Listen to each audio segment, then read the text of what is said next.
పులివెందుల్లోనో ఎక్కడో తెలుగుదేశం పార్టీ బ్యానర్లు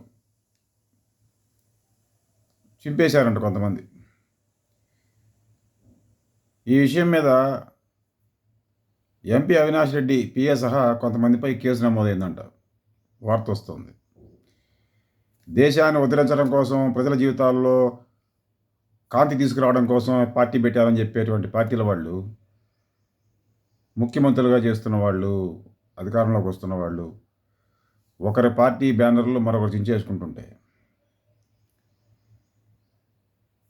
ఇది చూస్తూ వీరిపై కేసులు పెట్టుకుంటూ ఈ విచారణలు చేసుకుంటూ ప్రజల సొమ్మును ఖర్చు చేసుకుంటూ ఉంటే ప్రజల బాధలు గాలికి వదిలేస్తే ప్రజలు పిచ్చోళ్ళలాగా చూస్తూ ఉండాల్సి వస్తుంది. ఇది మారాలి. ప్రజలు ఆలోచించాలి. ప్రజలకు ఏం కావాలో. కమ్యూనిస్ట్ విప్లవం వర్ధిల్లేను.